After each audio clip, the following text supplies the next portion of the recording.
Another day, another basketball stories na naman ang pagkikwentuhan natin. At ngayon nga ay ang pag-uusapan natin ang balitang dalawang trade na gagawin pa ng Los Angeles Lakers at ang balitang trade ng Golden State Warriors kay Joel Embiid. Ibinulgar na nga ni Jovan Buha ng The Athletic na bagamat man nga pwede nang bigyan ng bagong kontrata ng Los Angeles Lakers si Rui Hachimura ngayong offseason, ay wala pa rin naman nga silang balak na gawin ito. Kaya dahil nga dyan, ay naging questionable na nga ang future ni Hachimura sa Lakers lalo pat sa kanyang kalagayan nga ay pwede na siyang i-offer bilang isang trade asset para makakuha sila ng bagong manlalaro as soon as ngayong offseason. At isa nga sa mga nabanggit na player na pwede nilang makuha gamit si Rui Hachimura ay walang iba kundi si Andrew Wiggins na hanggang ngayon ay nananatili pa rin namang available sa trade market.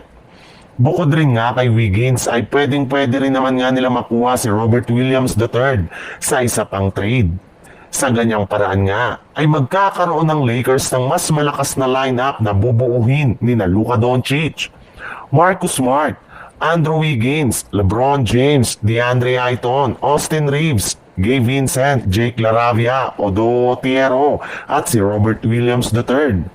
Kailangan lamang nga nila ditong isakripisyo sina Dalton Kennick, Rui Hachimura, Maxi Kleber, Jackson Hayes, Jared Vanderbilt at ilan sa kanilang mga future draft pick.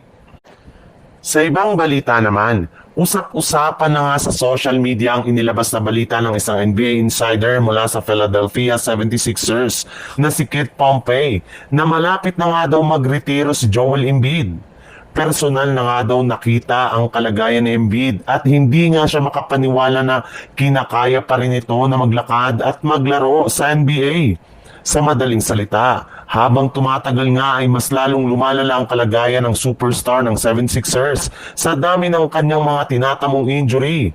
In fact, para nga sa inyong kalaman, sumailalim na nga ito sa halos 11 operasyon sa nakalipas na 11 taon. Simula nga nang pumasok siya ay naging prone to injury na nga ito kung saan halos taon-taon nga ay nagtatamo ito ng injury at napipilitang sumailalim sa operasyon. Pero maaari rin naman nga daw pong gumanda ang kanyang kalagayan kapag nailipat siya sa ibang contender na may kakayanan na i-manage siya next season.